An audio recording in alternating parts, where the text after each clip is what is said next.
Les créations corsées de Paloma Kasi font des émules, soutien-gorge léger et culottes chic éclipsent les gaines amincissantes de Bridget Jones. Zoom sur les dessous de leurs créations.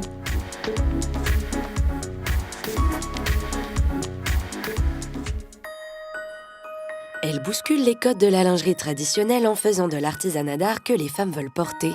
En mélangeant goût du luxe, raffinement et esprit rebelle, la jeune créatrice Paloma Kasi imprime sa marque de fabrique dans le monde de la lingerie. Basée en plein cœur de Paris, elle nous accueille pour nous livrer les dessous des dessous. Bienvenue dans son univers rock'n'roll chic. Alors ici on est chez moi, une façon de dire, ça englobe un petit peu tout l'univers. Donc ici dans ce lieu, dessiner, créer, grader, fabriquer et monter la collection. Après avoir terminé major de sa promo en spécialisation lingerie et remporté le prix lingerie du Festival des jeunes créateurs de mode de Dinard, Paloma Kasi continue son ascension.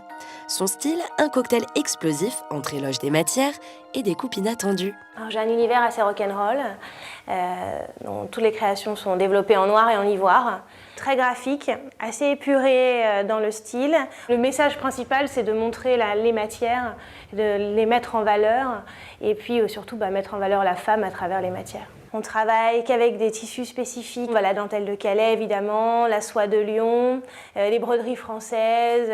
Il faut qu'on sache d'où vient chaque élément, où c'est fabriqué. Et je pense qu'on a manqué beaucoup de transparence dans le luxe et puis dans la mode en général. Et que la cliente finale a besoin de savoir un peu plus ce qu'elle achète. Exigence et précision sont les mots d'ordre pour la designer, car la lingerie c'est avant tout technique.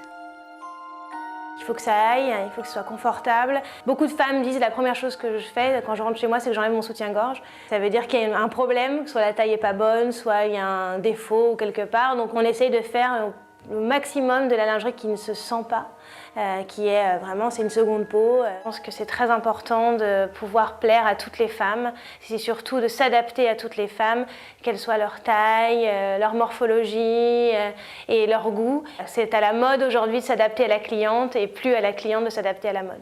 Quelle bonne nouvelle pour le bien-être des femmes, la relève est arrivée. Et pour corser le tout, Paloma réinvente sans cesse ses gammes. Texture, brillance, élasticité, aucun détail n'est laissé au hasard. Ici, on sélectionne les matières pour notre nouvelle collection. Pour l'instant, on travaille sur l'été 2018. Donc, je commence par sélectionner les matières qui m'inspirent chez les fournisseurs que j'ai repérés au salon avant. Et puis, une fois que j'ai un petit peu l'idée sur quoi je vais partir, on part sur le dessin en tant que tel.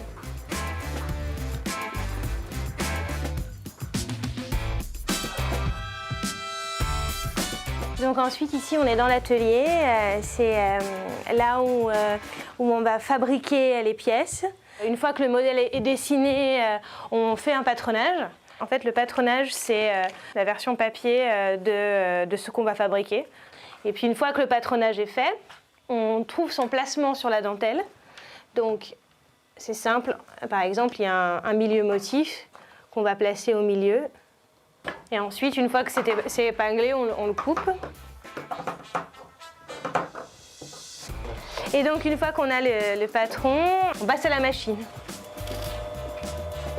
Au final, on obtient ce modèle. Ici, dans l'atelier, sort environ 500 pièces par collection, c'est-à-dire tous les 6 mois. Un travail d'orfèvre. Alors, vous savez ce qu'il vous reste à faire? Faites-vous plaisir. Pour la lingerie, je pense que le plus important, c'est de s'éclater, comme dans la vie. Il faut oser, aller, on s'en fiche.